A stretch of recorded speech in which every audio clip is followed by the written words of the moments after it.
Yo, right here in the small box. I'm heating up, I'm trying to burn down Toronto. Better keep 6 feet space, this 6-side shit contagious. Money coming in, all I see is numbers, like I'm in the Matrix. We've been in the trap. Like I said, let's take a step away from the merchandise now because I don't need to be talking about that too much. Let's go ahead and dive in with Curtis King. Apparently this dude's name is Dave Blunts. I don't know how I missed this big man on the internet because I promise you my phone would have weighed about 2 tons if I ever saw a picture of him on my phone. So thank God I didn't see that because I feel like I'd be injured at this point. I have to come here with a cast on my arm. Like, y'all would never guess what happened. So with that being said, let's go ahead and dive on this video. But before we do, y'all know how we got to introduce this, right? So let's make it happen. Yo, right here in the small box, welcome back to the flexmob reactions, only on the flexmob network. I'm Flex. Welcome back to the channel. Dave Blunts. The boy look heavy, you know. The boy look heavy. The man looks like the top of Patrick's house. Oh my God. Let me stop. I don't want to roast him. I'm a nice person, I swear. So the title of this video says Dave Blunt's Dumb Kendrick Take. Make sure you like, comment, share, subscribe. Let me know what's about the video. Drop a comment down below. Let me know what's about the reaction. Hit that notification bell to get notified when I drop my videos or when I'm live like right now. And let's get started, shall we? Let's go. DIYers, after the most impressive display we have probably seen from any rapper, Kendrick Lamar is receiving more ridicule, this time from a rapper that you may or may not have heard of named Dave Blunts. He had some rather large words to share about Kendrick Lamar and his influence. He's a 25-year-old rapper from Iowa, and many of you know him because he's 25? Oh my God. Oh my God. Bro, I'm a good person. I walk with the Lord. I don't need to roast this farm animal. That's not necessary. Let me just go back and just hear what he has to say. The large words to share about Kendrick Lamar and his influence. He's a 25-year-old rapper from Iowa, and many of you know him because of his collaborations with Kanye West. And that shirt looks like a damn bedspread. Jesus Christ. That looks like was in the news for his own reasons. He was a guest on Djakademiks' platform, and the conversation about influence came up. All this shit's rigged, which is really why I don't give a fuck about it too much. Like, You're not bumping that GNX? What? No, nigga. Like, what the fuck? Bro, that's that pro-black music. What you mean you're not bumping that shit? What does that shit even stand for? Gay niggas? Like, what the fuck does GNX stand for?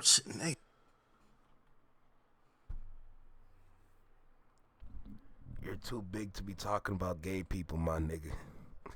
You are way too big to be talking about gay people, man. We must respect people, my guy. Your size is too large to be dissing anybody. I'm sorry. I have a window right here. I got a window right here. Let me tell you something, big nigga. You can't even fit through that mother... Let me stop, man. Let's just keep going. If I didn't know no better, it sounds like two racist white guys arguing on Call of Duty. Somebody gonna have to tell the truth, and I'm gonna tell it. Nothing against him or anything. I just, bro, like, that's that. Do you really think niggas around my age, 25, is listening to? That's a dress. The man said that's a dress. I am sick. Is that a muumuu? Is that a male muumuu? Muumuu for men. The Kendrick Lamar, bro. All right, let me hold on. Finish the lyric. We gonna beat the pussy up. No. Now, obviously, there's some trolling that's going on here, but now we're going to get to the meat and potatoes of really what this video is going to be about. Speaking about the influence of Dave Blunts. let me tell you something. If you cannot see your millimeter Peter, you should not be talking about any kind of box, period. If you cannot see your toes when you stand up straight, I don't want to hear any form of the box being left from your mouth. Your mouth is clearly used to eat, but not box. I'm going to tell you that right now. There should be no reason why you be talking about box even though you can't breathe right. And I know you can't breathe right. The size of you is just too vast. If I was to put you in a classroom, you take up half the classroom. If we were to put you into a gymnasium, a quarter of the gymnasium would just disappear. You would see every other corner. But as soon as you look into the bottom left corner, that shit look black. What happened? Let me stop. Kendrick Lamar. And it's ironic because I was working on a video before this moment happened, but continue. We gonna beat. I don't. What do you? No, I don't know the lyric, man. All right, this is how you get to learn the lyric. Okay, take both of your hands, put them up, and then do a cross like you're in the Black Panther movie. And all of a sudden, oh, we gonna be all right. There you go. I knew it. Okay, I fucking knew it. See? I mean, yeah, I know the song, nigga. Like I've heard that song before, but you see how I didn't know what the fuck you was talking about? That shit don't come to mind, nigga. I'm 25, nigga. I'm listening to Lil Durk. I'm listening to fucking. You're too big to be listening to Lil Durk.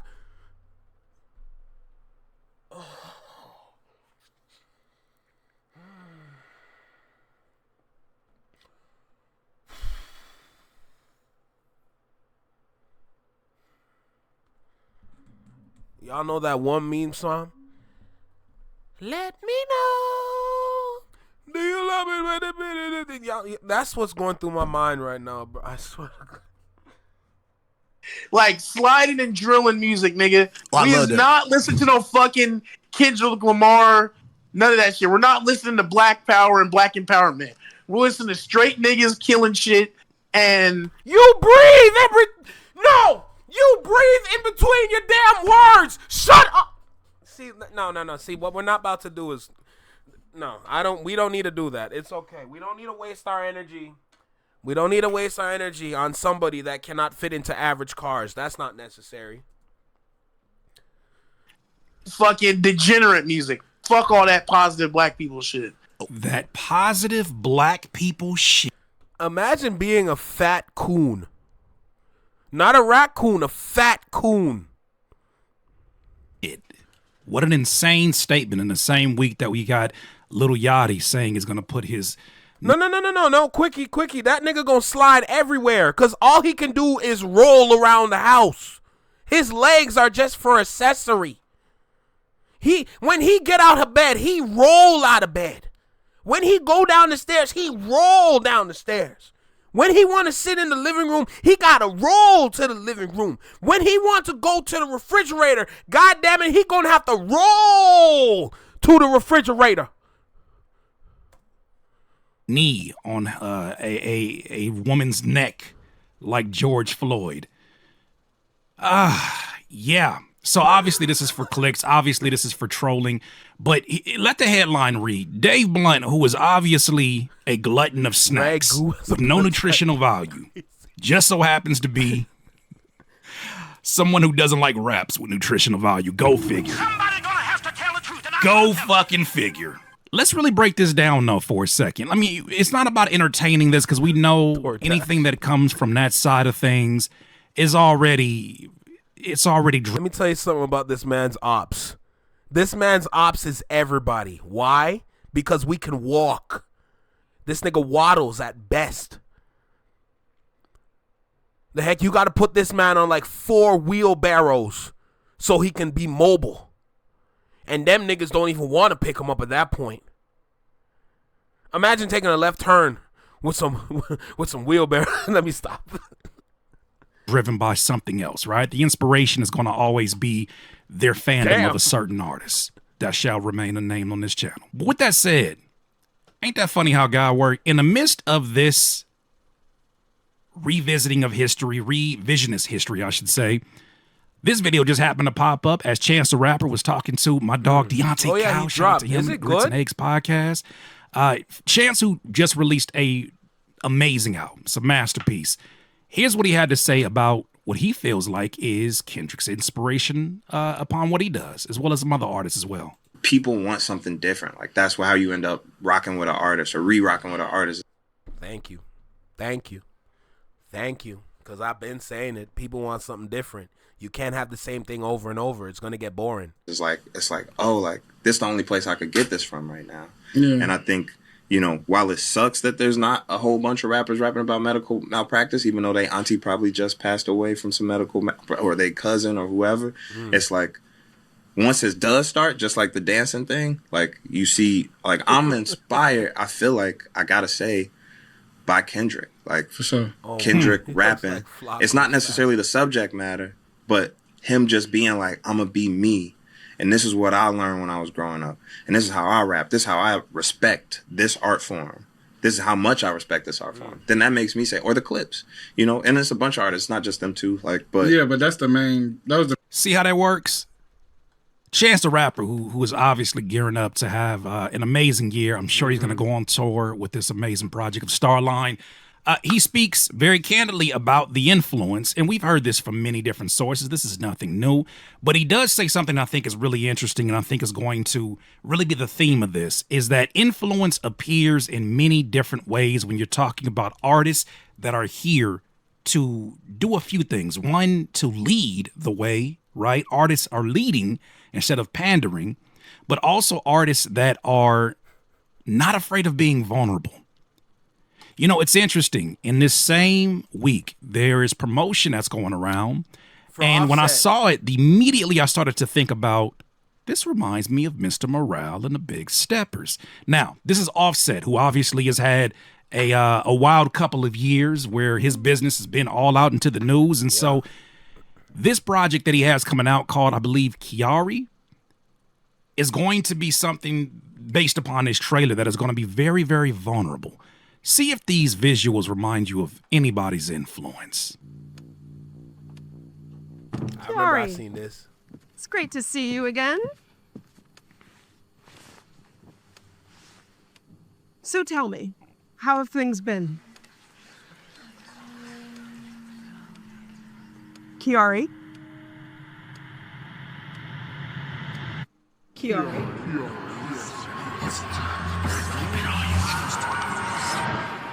Offset?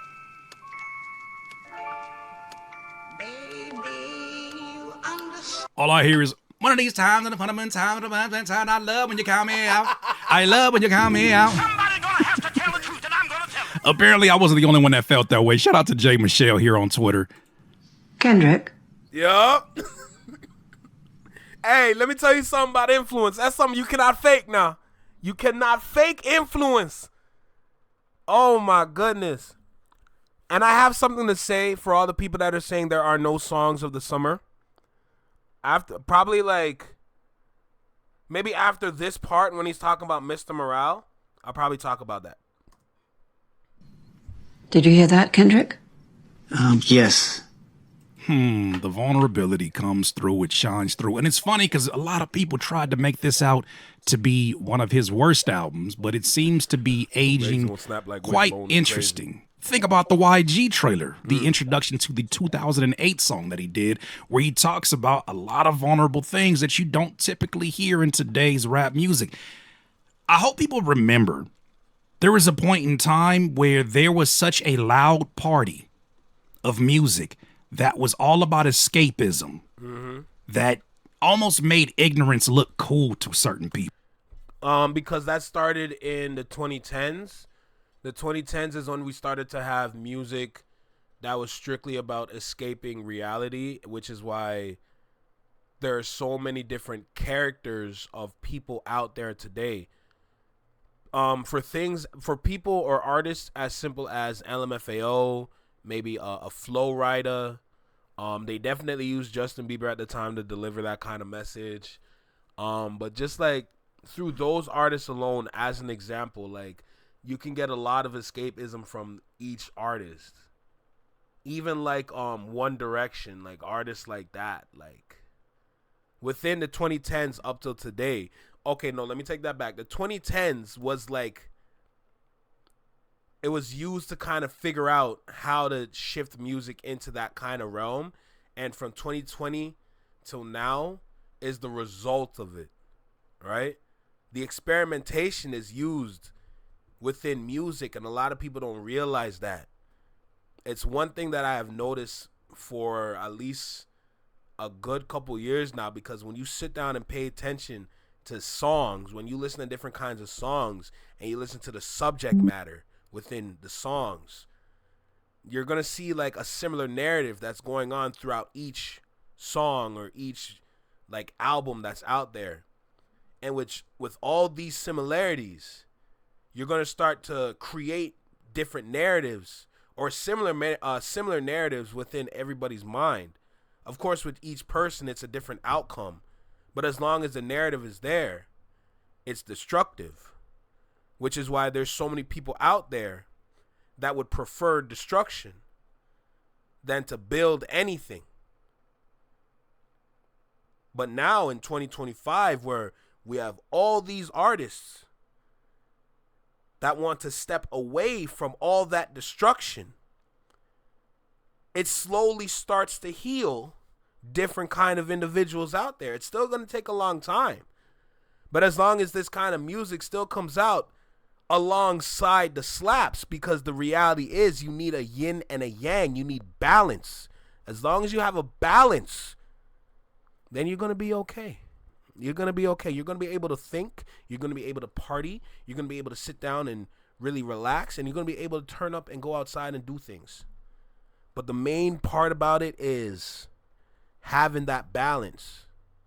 Because the balance is key. People.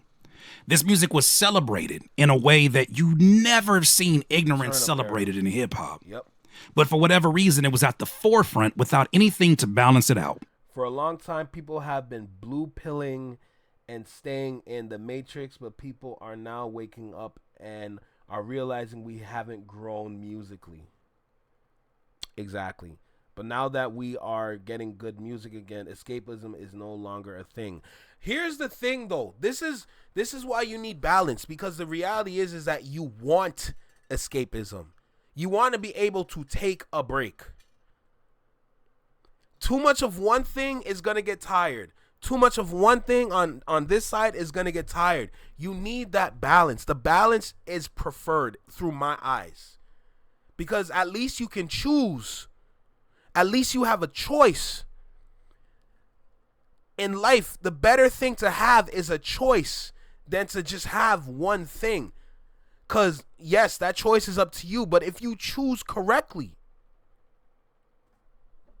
you'll be a better person. But in the reality of that choice, you also want to make sure that you have a balance and you have some slaps. A lot of people won't understand it, and it's completely fair. But you have to understand, like, with every positive, there's a negative. With every negative, there's a positive. But as long as you get to choose what you desire, you're going to be good. Some people going to choose bad. Some people going to choose good. But as long as you understand that there's a choice to be made and you understand both sides, I feel like it would be more substantial than just having one of this or one of this. Through my eyes, like, that's how I would prefer music. Because they've been hiding good music for a long time now. A lot of artists out there are not getting paid for the good music that they're dropping. And they're only promoting the bad music. Which is why we have artists like Sexy Red out there.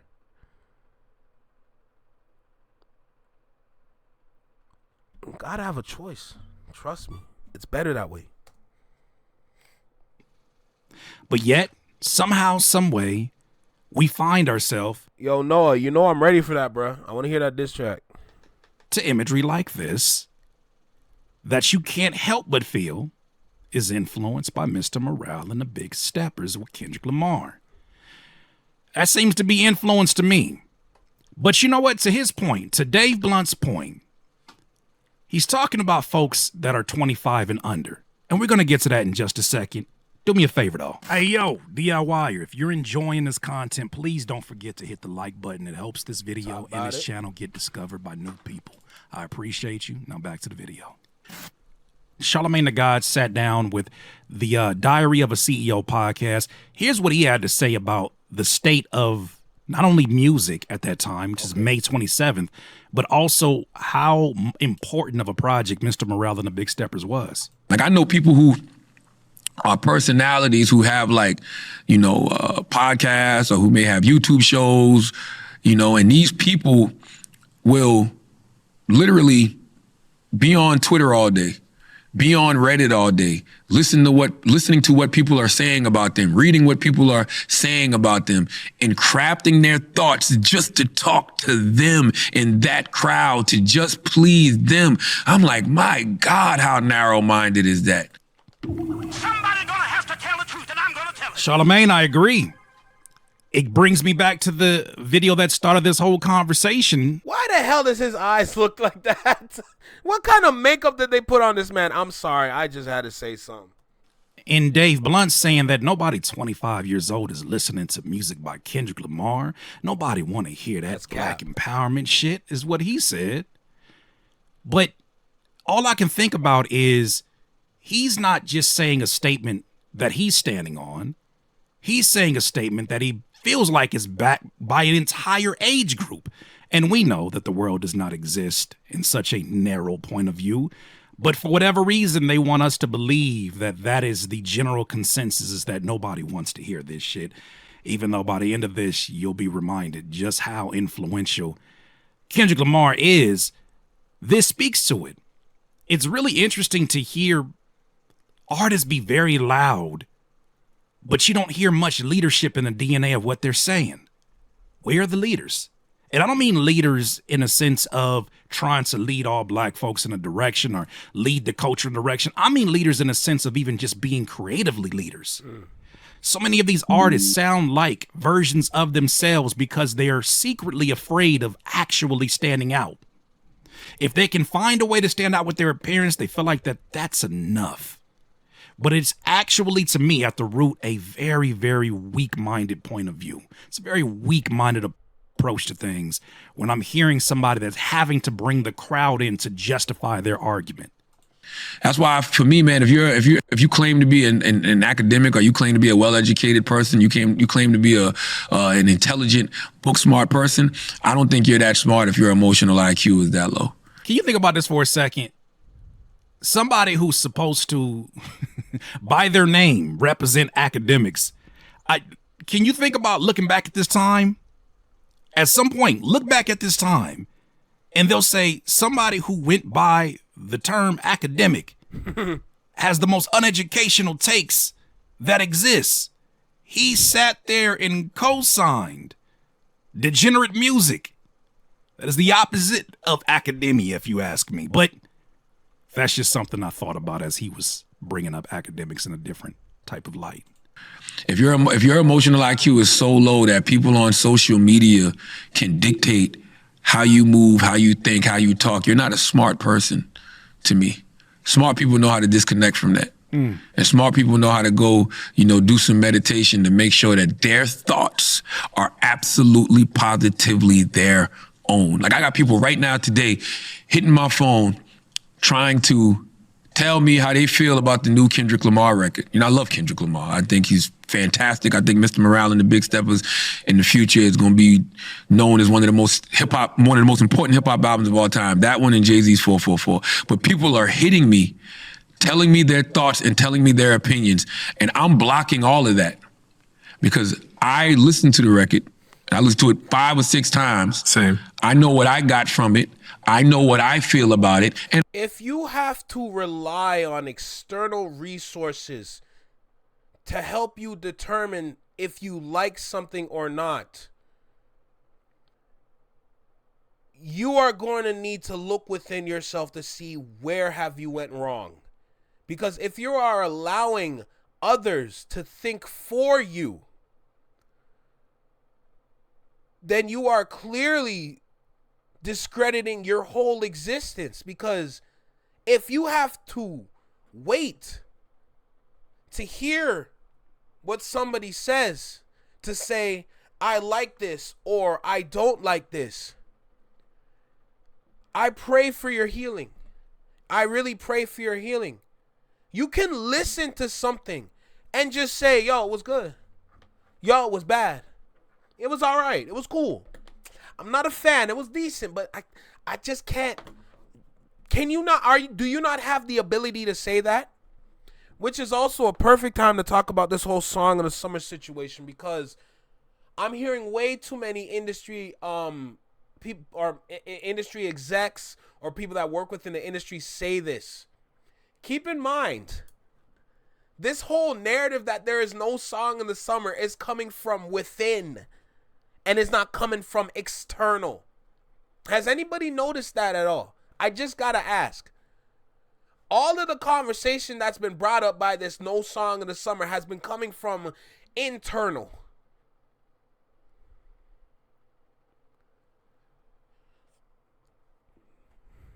There's something called monoculture out there. And through my mind, the best way to describe monoculture is the combination of numerous cultures, or choosing an entity to represent culture, saying this person represents the norm of today. In that sense, using that definition in itself, look at the timeline for the Song of the Summer. There's always a representative. For some time it was Justin Bieber. For some time it was Drake. For sometimes it was Chris. For some time it was any of the female rappers like Glorilla, Meg Thee Stallion, Lotto, Sexy Red. But the thing about it when it comes to monoculture is that you're relying on somebody to determine what the Song of the Summer is. You're relying on this source to tell you this is what we think the Song of the Summer is because it came from this person. That's bullshit. There has been at least 20 to 30 different Song of the Summers that have dropped in total, whether if you want to see it from January or till today. But all over, there's been songs that's been dropping, whether if it came from North America, South America, Africa, Asia, Europe. Because you don't have the ability to determine what you like for yourself, you're relying on certain people out there to make that decision for you. And if that certain person is unable to do it anymore, you're going to write off everything. Think about that. You're going to write off everything. Now, looking back at the topic of Song of the Summer, I don't know about you, but I have a strong list of songs that I believe can fly anywhere. But because people rely on certain sources to see where they can get their songs from, they're going to write off everything. So they're going to sit there at a function and they hear a good song and they're like, I don't even like it because it didn't come from dude or it didn't come from her. At that point, you're sheep. That's what you are at that point. Go hurdle up with the crowd because you're killing the vibe.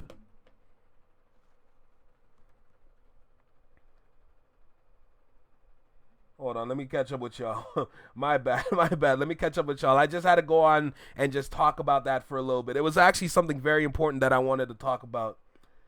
Not on culture facts. Yeah. Talk to him. Yeah. In reality, it's still not us. Yeah, it's still not like us in TV off. Definitely. I was thinking the same thing. In my opinion, Family Ties is the song of the summer. It's worldwide. Valid. That's a good point. That's a good point. Lotto has my heart. I don't disagree. She fine as hell. But her music, Lord have mercy.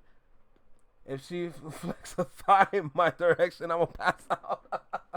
Toby, he's so good. Yes, Josh. Yes. I like the fact that you said that. I like that. I might play that after the video. I might just play it after the video, to be honest. I really might. It's a good song. Yo, shout out to Josh for that one, bro. I like that. And I'm not letting y'all change my mind. No more groupthink. Somebody gonna have to tell the truth, and I'm gonna. No more mob mentality. We got to think for ourselves. Amen. Because if you look at the people who are trying to lead the conversation, they have never led anything, including a health. Also, I want to add, because I just want y'all to hear that part again from what he was saying. Y'all changed my mind. No more groupthink. Somebody gonna have to tell the truth, and I'm gonna. No more mob mentality. We got to think for. There's a reason why people from internal are speaking towards Song of the Summer, because through statistics, through data, they want to group y'all together because it's easier to count that data when you guys are hurdled together. But going back to the topic of monoculture, they're only doing that to get y'all together to say, oh, look, they're still with this, so we can continue to do this, and we don't need to change nothing. We are in a time period where whatever they have set currently needs to be changed. That's why I think I said it offline when I was on a Discord in a call, that there's a lot of things that were shifting around behind the scenes within the music industry. There was a lot of chairs being shifted around. I believe that they're trying to create new ways to kind of like find their data through the shift that is happening within hip hop. But there are people that are not that high up that don't want things to change because they don't want to relearn a new system to make things work. It takes time to learn a system. It takes time to learn it because the whole overall goal is to create as much revenue as possible with what we have set here. You have an algorithm. With this algorithm, we will be performing at this level. If you were to break said algorithm, they have to make a new one. And to make a new one, you need to learn the whole lay of the land all over again. They don't want to do that. That's why they want to keep things as it is. You're hearing it from me right here. I've been studying these people for a minute. I'm not saying that I see through them, but at least I can see what you have on your paper. I can see what you have jotted down. I'm paying attention to what you're writing. I see it now. So it's only right for me to share it. You know what I'm saying? For ourselves, because if you look at the people who are trying to lead the conversation, they have never led anything, including a healthy diet. With that said, I want to get back to this. Since we're going to talk about those who are younger than 30, because for whatever reason, it seems like artists in hip hop feel like life is over. Hey, all I'm saying is that Lotto fine, but I could never listen to her music. But her face card, I wouldn't want to be an officer that would stop her for her going over the speed limit or just going through a red light. I pray that I am not that officer to look at that license, like the driver's license, because I promise you, my left knee would buckle. You know what I'm saying? My left knee would be like, oh, like, you know what I'm saying? Like, over at 30 and everybody's unked up and everything is downhill from there. Well, let's hear some of the younger perspectives that are out there. Shout out to Lareezy from Louisiana, who obviously has been making a great name for himself. His energy is infectious. His music is amazing. And he's gotten cosigns from not only Tyler, the Creator. Yo, don't kill me, Wiley. Don't kill me. Yo, and the shift is so big that they need all new math and statistics, but the core math of statistics no longer works. Amen. as of recently, but also Kendrick Lamar. Why do I smell Listen to color? this 20-year-old talk about the influence that Good Kid, Mad City had on him. Talk about it. Kendrick Lamar, like in his old interviews and old like articles, he said he made like 3 versions of Good Kid, Mad City, and that was like his 3rd version. So when I hear stuff like that, I'm just like, dog. So that project is just so, it's just it's a movie, you know? It's a great movie. It's the best storytelling I've ever heard. Amazing music. Very simple though too. Like Money Trees, like them lyrics on there, so simple. But it Clutch the pearls. Not every 20-something-year-old wants degenerate music. Somebody's gonna have to tell the truth, and I'm gonna tell They're all over TikTok. They're all over TikTok. If you were to follow certain trends on TikTok, or if you were to follow certain artists, you're going to hear the music a lot, but if you keep scrolling, you're going to get to the point where you're going to start hearing people's thoughts about the music. And then it's going to get to a point where you hear about an album and you get an album review just based off of the kind of like things that you search on TikTok. So it's all over TikTok. I've seen similar videos of younger people speaking about their thoughts on Kendrick, their thoughts on Cole at the time. Just like their thoughts on conscious rappers, just rappers that are just, they have that kind of like high level of thinking when it comes to their raps. A lot of people like it. A lot of people. The people that don't like it are the people that don't like reading. And if they don't like reading, it's going to be hard for them to think. Such an it's such an out of touch statement to make. Plastic.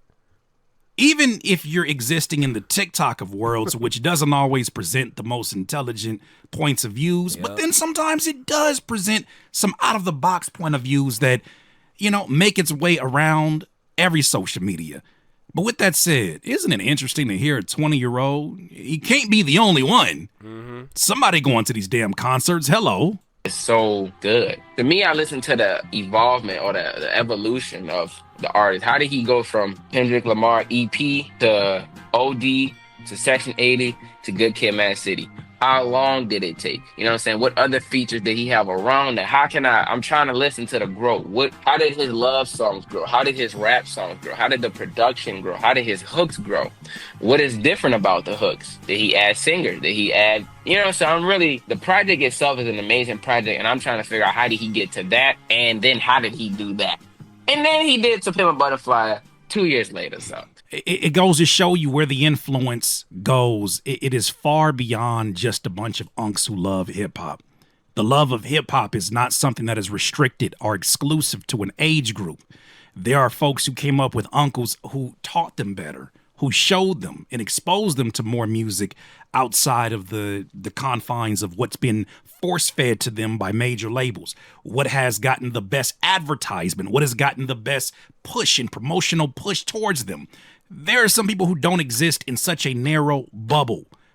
Even folks who live in the hometown of Dave Blunts in Iowa. Continuing on, 26-year-old. Oh no, 26-year-old. This is not good for the narrative. Roddy Ricch had this to say about Kendrick Lamar's inspiration and influence upon him. I had to say Kendrick is definitely another one. No, I never give up on Kendrick. Kendrick is like, you know, his Good Kid, Mad City came out October 22nd, 2012. Know what I'm saying? Which means? That was my birthday. Hello. You feel me? So that album was real special to me. You know what I'm saying? And, you know, just seeing how his career charted and type of person he was and what he do for the city and how he stand on business and how he support us. You know, he listened to Antisocial through and through. You feel me? The day before it came out, pulled up to the studio, you know, and just we had a real conversation and we just been keeping the conversation open ever since and just been cool with me. You know what I'm saying? I can already hear him now. Well, of course he's going to say that. He's from Compton. He's a West Coast artist. Obviously he's going to say these things. My question is, what's so bad about him saying those things? And what's so bad about him being influenced from someone who has made a success for themselves from where they're from? I don't have a problem with it because I enjoy regional stories and regional sounds in hip hop. But boy, Don't even get me started. See, I'm in Canada, right? I adore regional sounds. When I was keep in mind, when I was introduced to different sounds at a young age, when I was watching 106 in Park, I didn't understand the whole regional aspect. But one thing that I could say back then was that I like that it came from here. And does here sound like that, or does there sound like that? Is that what it sounds like over there? Is that what it sounds like? Why? I'll be asking questions. Why is this California? Is that California? Is that what it sounds like in California? Why does it sound different from where is this? Memphis? Like 3 6 Mafia now? Is this Memphis? You know what I'm saying? Like I wasn't really it's almost like I was trying to piece it together, but I wasn't like necessarily asking the right questions at the time. But like my brain was just so invested in just hearing different songs come from different regions and different states and different areas. Of course, it comes down to like in Canada, it's going to be difficult for us to really grasp these things because of the lack of culture here. Our culture is pretty much a monoculture here. It's the mixture of numerous different cultures being represented through this. That's what it's like up here when it comes to our music. Right?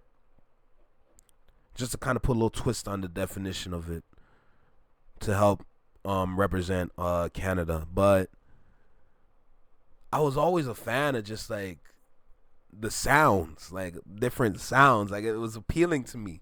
I'd be listening. At one point, I'd be listening to like David Banner. Next thing you know, Lil Jon and the East Side Boys. And then you go over here. Next thing you know, I'm hearing Dr. Dre. You know what I'm saying? I go over here and I'm hearing 3 6 Mafia. And I go over here, I hear Gucci Mane and Jeezy. You know what I'm saying? Like, bro, that's amazing to me. Hold on, let me read this real quick. The lazy people are also the ones that are going to try to drop said music, and they're not going to make it, but at least they tried. Here's the thing about them. It's gone to a point, and I'm glad that it came back to this point. I have to say that specifically because we left this for a little bit. All the songs, the artists that are afraid to drop because they know that they drop garbage. The marketing is not going to work anymore because people can hear the BS now. But even back then, because we came back to it now, but back then, a lot of rappers out there would have to actually work to put something together, regardless of what kind of hit song you want to make. You want to make something conscious but still good for the soul and people's going to enjoy it? Or do you want to make something that's like, you know, like for the club, but like you're still saying something at the same time? Like, you know what I'm saying? That's what the music is. That's what the music is. You know? And that's the balance that I'm speaking towards. Texas and Memphis have a very similar sound. I enjoy Memphis rap. Boy, don't even get me started on Memphis, man. Don't even get me started on Memphis. But I can see why a Dave Blunts may have an issue with it if your only culture is the internet. Somebody gonna have to tell the truth, and I'm gonna tell it. If the only culture that you identify, because you don't identify with black empowerment, you identify with what tears down black culture. You identify with violence. You identify with the worst of the worst frequencies. Got it. Well, that's going to be counterintuitive or counterproductive to those who see or seek inspiration from their hometown and those who come out of it. What's so wrong with there being influence coming from your region? I want to get into this next section of region this next section of influence, because I feel like something else that Kendrick has absolutely influenced is a shift in regional sounds. You know, there was a time period, and I speak about it often, when I was young. Hey, J-Tom, that's a fact, man. When Luda was dropping, Luda was still saying something, but it would be for the clubs, though. You know? There's power in that. You can gain an audience. You can gain a better audience that way. for some of the audiences, for some of the rappers that are out there, I pray for their safety, because those are not some good people to group up together in a room. Watching Rap City and watching 106 in Park and watching Yo MTV Raps, and all you would hear are rappers from different regions with different accents, different styles of beats, different types of pockets. When you think about the South Side flow in Texas, when you think about the East Coast approach to stacking multi-syllables, when you think about the West Coast approach to certain types of styles of beats, that's what made these regions what they were. Certain slang that you only can hear from certain jits in Florida. That's what made hip hop for them what it was, and it made us appreciate and embrace it because of that. When I seen this project, which I know some people have feelings about that are positive, some people have feelings about it that are negative. Only people that I care about is what are the people who remember this sound, this very nostalgic sound from Atlanta feel about it. And when I saw the way it was embraced, when I saw the way artists like Young Dro were embraced, when I saw the way all these artists that were from that. Let me see you bounce right to left and let your shoulder lean, let your shoulder lean.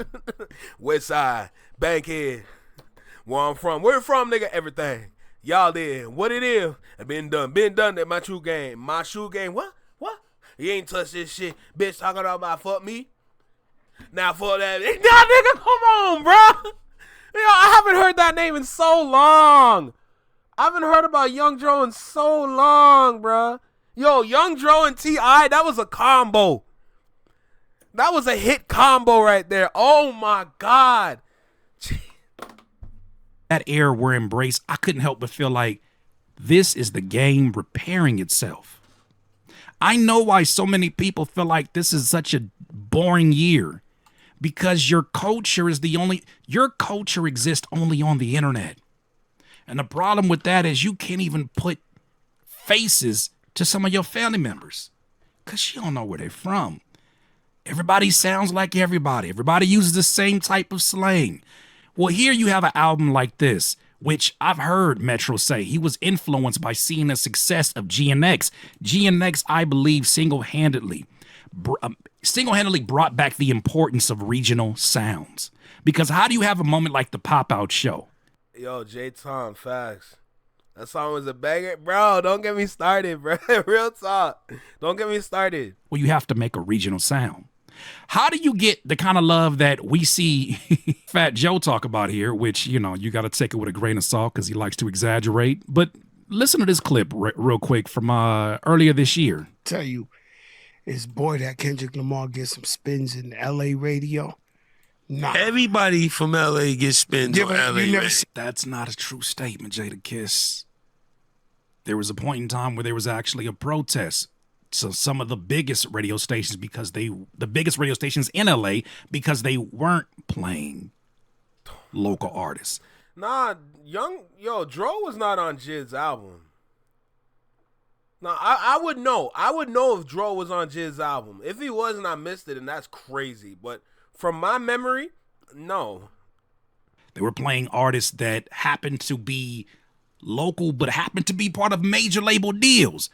That's not how it plays. The game got to a place where a certain artist catered and pandered so much to what the audience wanted instead of leading them to a direction. He catered so much, found so many waves attached to that all.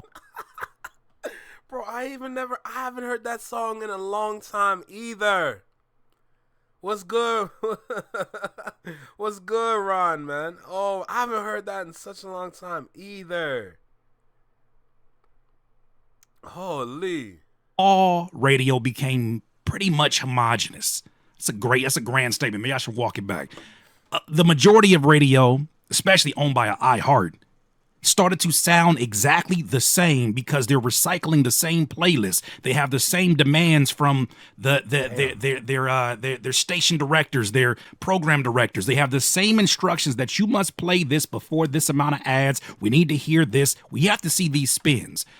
But that GNX project, which is obviously the production of a major label, It created a ripple effect that opened up the lane for music that sounded similar to the vein of TV Off, that sounded similar to Not Like Us, that sounded similar to Luther. And these regional sounds is what opened that up. So, does not surprise me that he heard that. When's the last time you went and put on the radio in LA? I was there last week. I was there like last week too. Bro, I never seen nothing like this. Like every single song, they like turn the TV off. The other one, there's this, the this, that, the this, Still get a lot of the scissor, the Luther, the this, like what? See, but that happens when you have a sense of pride of where you're from. And I think some of that pride was lost because it became less of a concern of artists on the come up. Because if you can be big on the internet, you can get booked anywhere. If you have an audience on the internet, you could have gotten booked anywhere during these god-awful years, right? And that became people's entire identity. They didn't have a place that they came home. They didn't have a home pride, right? The home pride was actually shallow because they're only celebrating you because you so happen to be from home, not because you sound like home and you made a success for yourself. It's very different. Even talking about the battles that we have seen, Kendrick Lamar has obviously influenced those. When I think about this run right here, let's even start it back at The Ruler's Back. From Joey Badass. The Ruler's Back, East Coast record. Sorry Not Sorry, East Coast lyrical record. Pardon Me, East Coast record. The Finals, East Coast record. My Town, quintessential New York, East Coast record. Damn, looking back, looking back and just seeing the songs just side by side, you got to give it up to Joey Badass, man. I ain't gonna lie to you. He was working during that war. That man was working. Wow, just looking back and just seeing all those tracks side by side, that's a lot of diss tracks. I ain't gonna lie to you. That man putting in work, man. Jeez. Hey, Ron, I'm good, man. Just here, just doing my thing. You know what I'm saying? Need an Oreo blast? What's that? Like some sort of like what, smoothie or like ice cream type situation? People forget that Fat Joe also had a ghostwriter, allegedly. No, he had one. Well, no, not okay. No, I'm not saying that he doesn't. We'll keep that alleged, but he did say that he faked like 80% of his bars. Like most of his bars are not real. So that's what I know about Fat Joe. So he should, yeah. Hold on. Dro is on Metro. Oh, Metro Boomin's album. Someone said Jid. Someone said Jid, if I'm correct. No, that's what I'm saying. On Jid's project, no, but on Metro's album, yeah.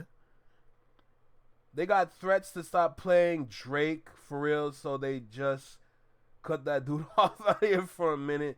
You'll still hear some stuff here and there, but it's not going to be like it. Wow. It was like that in LA? That's crazy. That's because the West Coast was kicking his ass.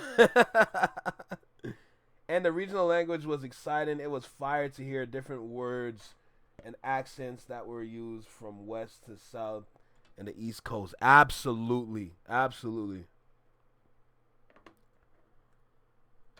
But the final song that people felt like was the nail in the coffin for the battle was Crash Dummy, which happens to be what? Oh. A West Coast sound that sounds influenced by Not Like Us. Somebody's gonna have to tell the truth, and I'm gonna tell it.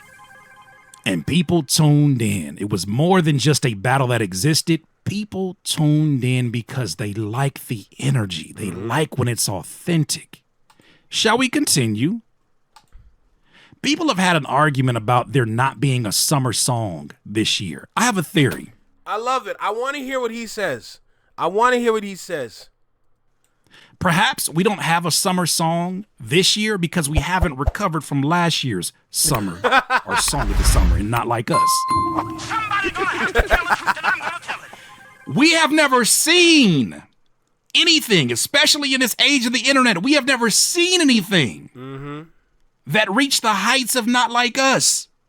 It is still hovering around the top 40 on Billboard. And we don't say that because we need their validation, but it shows you it's a reflection of what the general population is doing.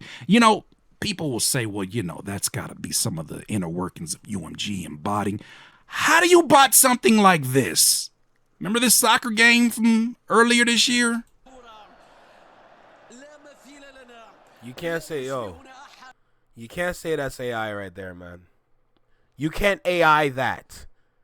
There's no way. That's people. That's real people. Do it. That's crazy. Oh my goodness, man. Bro, you can't fake influence. And honestly, to all the people out there that says Not Like Us is a trash song, you know what? I'm tired of being combative with you guys because it's not getting anybody anywhere. And to be honest, I wasn't really really arguing with anybody about it when it comes to Not Like Us, but I see the arguments out there and I would rather not join in on the conversation. So the only thing I got to say to y'all is I respect your opinion. Everybody's entitled to their own opinion because a lot of people were raised differently. They don't see rap in that kind of light. They see rap differently. And you know what? I got to respect it, but you need to understand there's a reason why it's still around. You have to understand that. And that lawsuit is really helping it, if we're going to be honest. Yes, the people still like the song because of the damage that it has done to its opponent. Just a reason as simple as that is enough to play the song over and over and over. But like I said, I respect your opinion, but you need to understand why people like it. Instead of being combative or being angry about it, why not take the time to understand why it's so great? Because I understand both sides. I walk on the path of duality between the two. I get it. I've heard both sides. I hear a lot about it being trash. I hear a lot about it being incredible. But instead of being so negative, at least take the time to understand why. Because it will actually put you at peace. You can still be entitled to your own opinion, but you can put yourself at peace when you just understand. You know?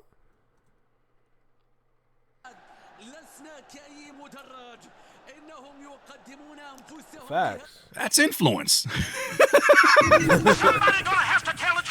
Just think about how uncommon this is. You don't ever hear, no matter how big the artist is. When have you ever heard when have you seen Bad Blood by Taylor Swift into the crowd? And people passionately, dancing to it because of... But I can help you with that answer. Joy Badass Ghost Road for... I'm not surprised, but Joy should have been working around that time, man. Because he should have popped a long time ago. I just want to zoom in on this for a second. I just want to take the time to just talk about this right here on my screen. Hold on, let me just zoom in right there. So I just want to talk about this for a second. I've explained it a couple times before, but of course those videos are just like, they're going to be hard to find. But I'm going to take the opportunity to explain it right here. If you just look at these words, these three words that are in front of us right now, these words are not like us. That's it.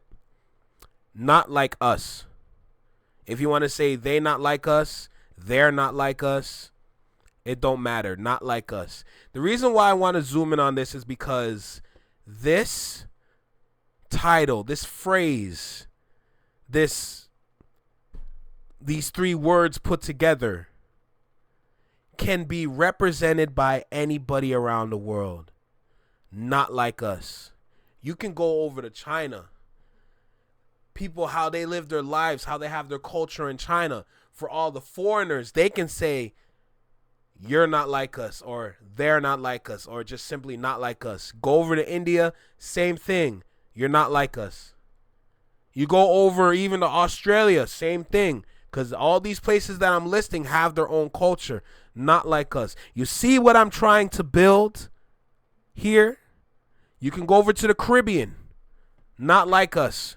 You can go over to South America, any part of South America, not like us. You can go to Europe, parts of Europe. You can go to Paris. You can go to France. You can go to Germany, Belgium, not like us. You can go over Ireland, not like us. Alaska, not like us. Go up to the Antarctic, not like us. Go down to the Arctic, not like us. North Pole, South Pole, don't matter. No matter where you are. No matter where you are in this world, you can say not like us. The metaphor behind these words can be applied to anybody, which is exactly why it got the streams it got. First of all, the sound alone is a step away from the average sound. And it's coming from a popular source. And it's a diss track directed to the supposed #1 artist in the world. The #1 artist in the world caught this song. He caught this song. Somebody directed this diss track to him. Yes, people are going to listen. People in Brazil will listen. People in Iraq will listen. People in China will listen. People in Korea, North or South, will listen.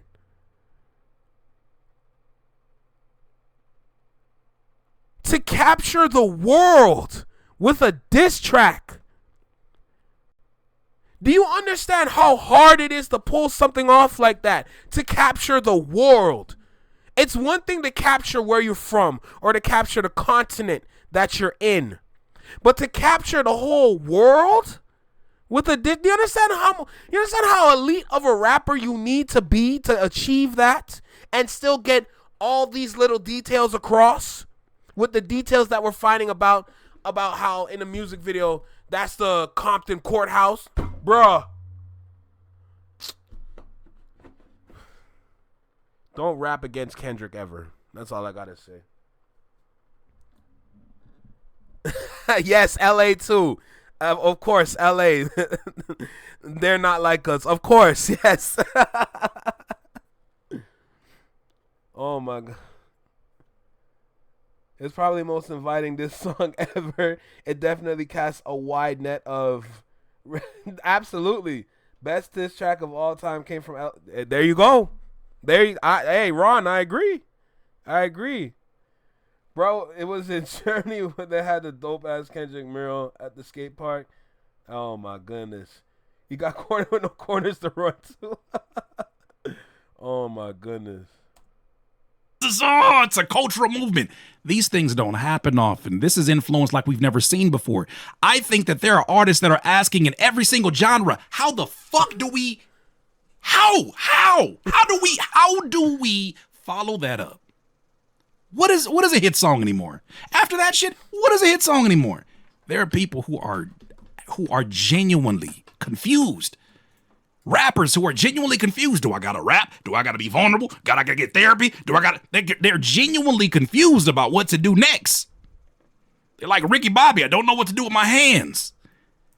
Perhaps we haven't had a song of the summer because the song of last summer is still rampaging and creating issues in places that we cannot see as consumers. Shout out to South Korean superstar that I'm not familiar with, G-Dragon. This is still happening. This was in March of 2025.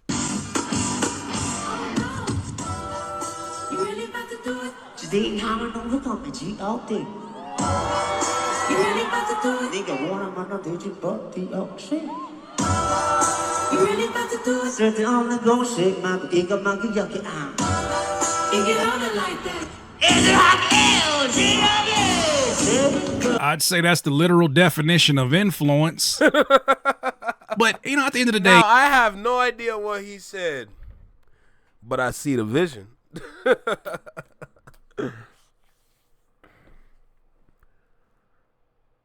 The world wants to imitate America. The world has their eyes on America. Whether if it's politics, sports, entertainment, fashion. The world is studying and observing America constantly. So for me to see that, I am not surprised at all. It's the same thing with Michael Jackson. There's a plethora of Michael Jackson clones all over the world. They all try to go out there and get the same Jerry curl. Get that little curl to dangle in front. You know what I'm saying? They all got that same thing. Whether if it's real or a wig. They all got the same kind of action going on. They try to put the Billie Jean fit together. They try to put the Beat It fit together. They try to put the Smooth Criminal fit together. A plethora of people are able to sing just like Mike, to move just like Mike, to just walk just like Mike, to sound like Mike just from his regular speech.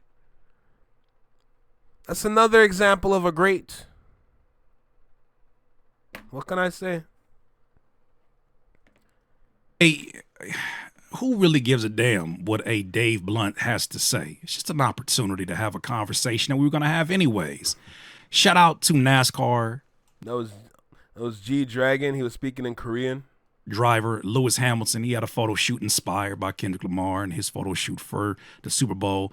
You know what's crazy? I'm not even pulling any. Hey, Ron, that man Nazir.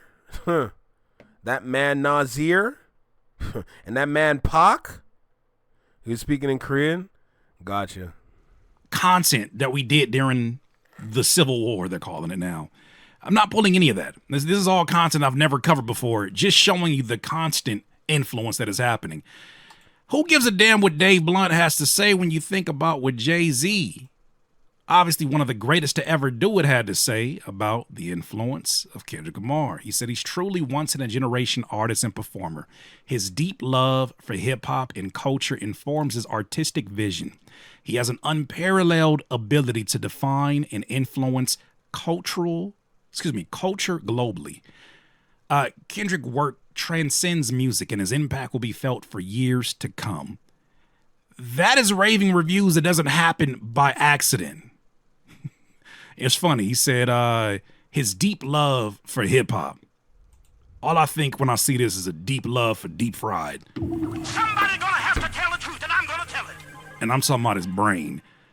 What the fuck are we doing? What are we really talking about right now? You know, shout out to ChatGPT. Yana. I asked her if she can pull up some stats from this last world tour that he's currently on. There's so much shit that we don't even have enough time to get to it.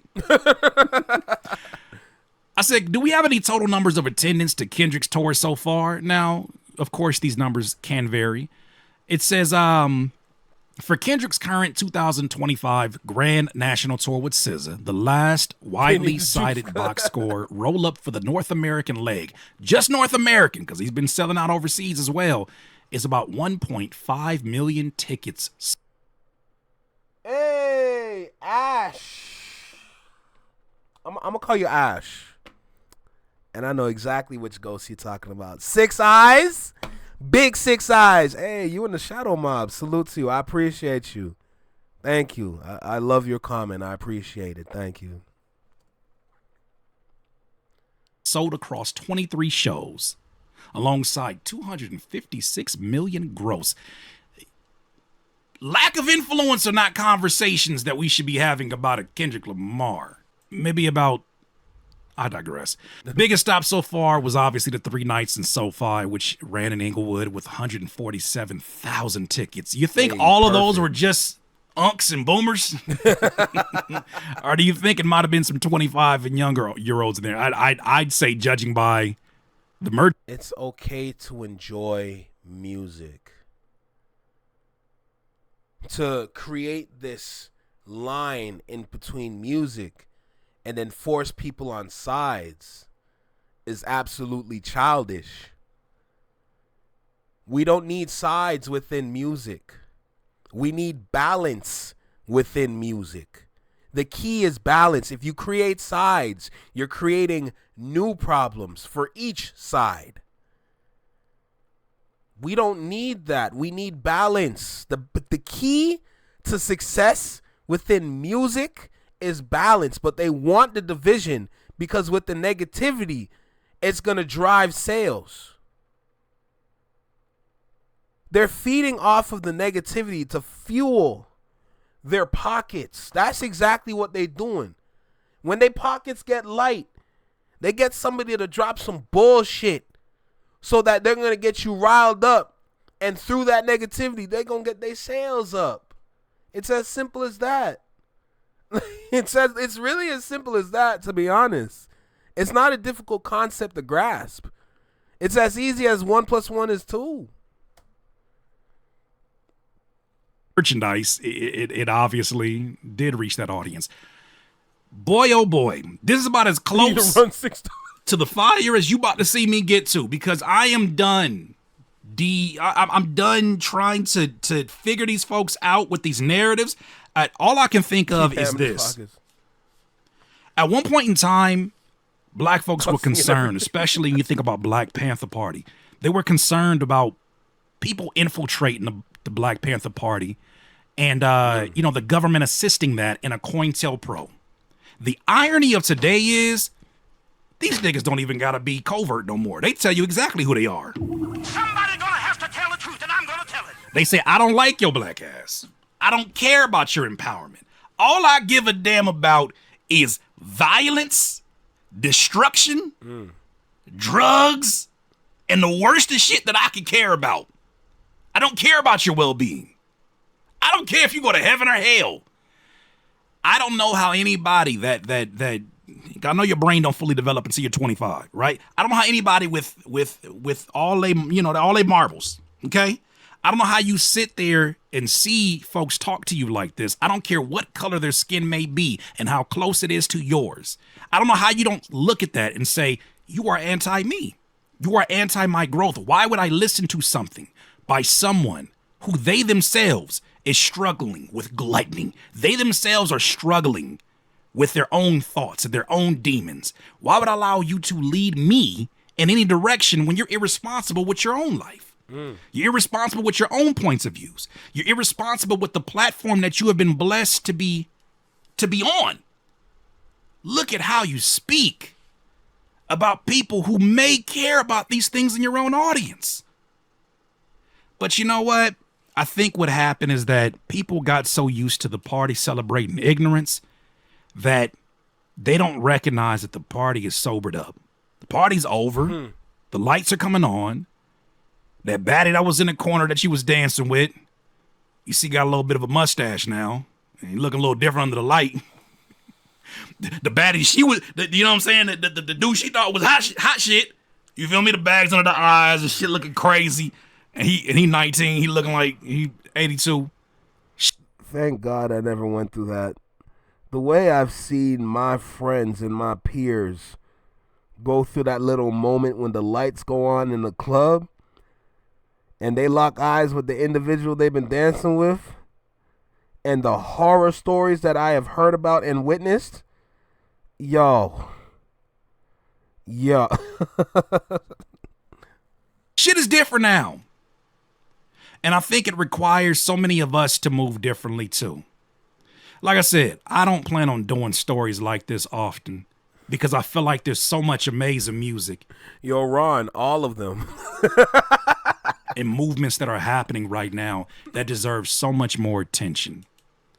I don't even got to announce a boycott for you to know what time I'm on. Shout out to my dog Jalopy. I ain't got to announce it. I already know what time it is. Hip-hop's in an amazing place. Don't know why anybody would feel any different unless their definition of hip-hop is very different. DIYers, those are my thoughts. See, they switched up the formula to make it this way within music. The funny thing is, for the music industry to thrive again, you need to take what you've learned, look at every different formula that was set, and your answer most likely would be in the past. Now, depending on which decade you want to pull from, that's up to you. But I have a bias to the 2000s because growing up with it, witnessing a wide range of music, and I'm talking a wide range regardless if it's good or bad, the fact that the good and the bad were equally promoted, you gotta respect it. of course, each side is going to take each side different. For the people that like the party, they're going to be the louder people because, of course, you're at a party and your songs are strictly for turning up. But for more the conscious side, there's still opportunities for you to enjoy the music, whether if you want to go to a concert, if you want to go to like a block party. It's just anything and everything. Like, there's options for both sides of music equally back then. And growing up and witnessing that, it was amazing. You think 106 in Park always had the turn-up joints? You're definitely going to hear the turn-up joints. But don't get it twisted. When you had dudes like Usher, Mario, Chris Brown, Bow Wow, just to name some names, their songs aren't always turn-ups, but they can slap in the club no problem. Like, like, you know what I'm talking about? Like, it's just, you need to understand how to market music again. They've been marketing music based off of data. Well, guess what? When it comes to the culture, you can't put a number on the culture. The culture fluctuates. You need to understand how to move with the culture. That also means you're going to have to move some chairs around. You're going to have to hire some people of the culture again. We need some more boutique labels. We need some more boutique labels. I'm going to play a reel after that I have on Instagram by L.A. Reid. But we need some restructuring. And a lot of the times the answer might come from the past. Because the things that have worked can still be applied today. Just got to do some tweaking and everything because, of course, the times have changed. But I believe that's how you find your answer and how to push music again so we can get through this shift and move on with our journey within music. So we can bring out new artists and have them understand the lay of the land so they can get their hits out. And now we got new slaps that works for everybody. That's what I think the answer is. The answer is. We need hip hop labels again. Hey, Ghost, absolutely. What's good, my boy? How you feeling?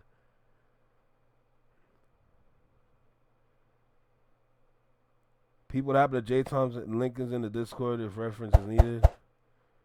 Oh, King Los, the rapper. Oh yeah, I'll check that out in a bit. I'm gonna check that out in a bit. Don't worry. I don't live in present tense, so just over a Daytona. Girl, my life been like a kid drama.